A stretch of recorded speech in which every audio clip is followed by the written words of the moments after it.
নমস্কার বন্ধুরা, welcome to my channel Joyshree রান্নাঘর।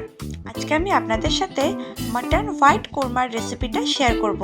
আমি কিন্তু এর আগেও চিকেনের একটা পুরানি দিল্লি স্টাইল কোরমার রেসিপি শেয়ার করেছিলাম। যারা যারা আপনারা এই রেসিপিটা দেখেননি, আমার চ্যানেলকে সাবস্ক্রাইব করে সেই রেসিপিটা দেখে নিতে পারেন। তো আজকে আমার একজন সাবস্ক্রাইবার বন্ধু আমাকে হোয়াইট কোরমার রেসিপিটা শেয়ার করতে বলেছিল, আর তাই জন্যই আজকে আমি সবথেকে ইজি ওয়েতেই কোরমার রেসিপিটা শেয়ার করব। প্রথমেই আমি এখানে আধা কেজি মাটনকে ভালো করে বেছে ধুয়ে নিয়ে নিয়েছি। তারপর এখানে আমি অ্যাড করে দিচ্ছি হাফ টেবিল স্পুন নুন, তার সাথে দিয়ে দিচ্ছি সাদা গোলমরিচের গুঁড়ো আর 3 টেবিল চামচ টক দই। তার সাথে আমি এখন দিয়ে দেবো 1 টেবিল চামচ জিঞ্জার গার্লিক পেস্ট আর সামান্য একটু কাসুরি মেথি, যেটা আমি হাতে ক্রাশ করে নিয়েছি। আর এবার এটাকে খুব ভালো করে নাড়াচাড়া করে মাংসটাকে সুন্দরভাবে ম্যারিনেট করে নেব। আর এটাকে 2 থেকে আড়াই ঘন্টার জন্য আলাদাভাবে রেখে দেবো। তারপর এখানে আমি একটা পেস্ট বানিয়ে নেব। তার জন্য নিয়ে নিলাম কাজু আর এভাবে সারা রাত জলে ভিজিয়ে খোসা ছাড়িয়ে নেওয়া আমন্ড আর মগজ। আর এইগুলোকে একসাথে আমি গ্রাইন্ডারে দিয়ে দেবো। আর সবগুলোকে একসাথে গ্রাইন্ডারে দিয়ে আমি জল দেব না, তার বদলে দুধ দিয়ে একটু পেস্ট করে নেব। আর হয়ে গেল আমাদের পেস্ট। আর এবারে ফোড়নের জন্য নিয়ে নিলাম তেজপাতা, 7-8টা লবঙ্গ, 4-5টা এলাচ, দারচিনি, গোটা গোলমরিচ, শুকনো লঙ্কা, বড় এলাচ আর সাদা জিরে। আর এবার একটা প্রেশার কুকারে আমি বেশ অনেকটা সর্ষের তেল গরম করে নিলাম। আর ফোড়নে দেওয়ার জিনিসগুলোকে একসাথে সব তেল গরম হওয়ার পর প্রেশার কুকারে দিয়ে দিলাম। এগুলোকে জাস্ট হালকা একটু নাড়াচাড়া করলেই ভালো একটা গন্ধ বেরোবে। তারপরে আমি এখানে 4টে মিডিয়াম সাইজের পেঁয়াজকে কুচি করে কেটে দিয়ে দেব। আর এগুলোকে জাস্ট কালার চেঞ্জ হওয়ার আগে হালকা একটু ফ্রাই করে নেব। তারপরে এখানে ম্যারিনেটেড মাংসগুলোকে দিয়ে দেব। পুরোটাই একসাথে দিয়ে দিলাম।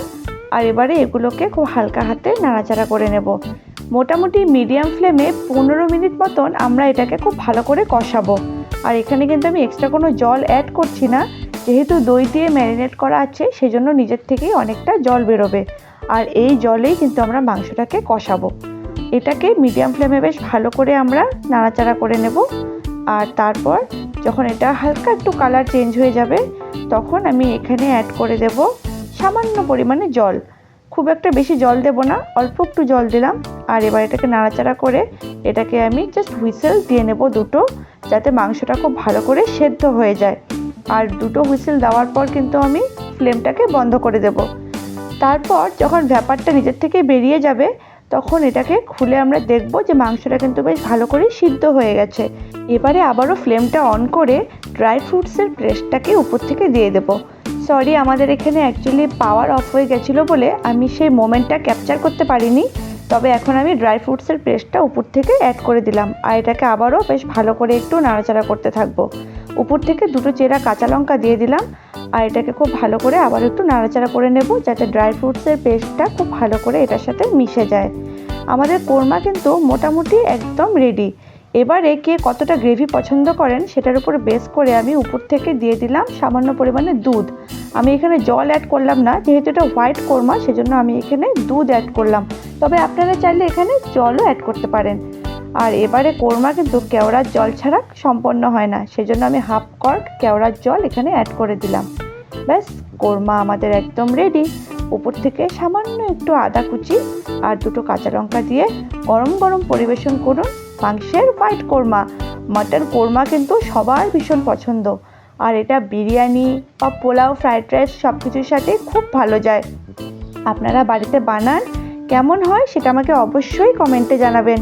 আমি সবসময় কিন্তু আপনাদের কমেন্টের অপেক্ষায় থাকি। যদি আমার ভিডিওটি ভালো লাগে সবার সাথে শেয়ার করবেন। Thank you.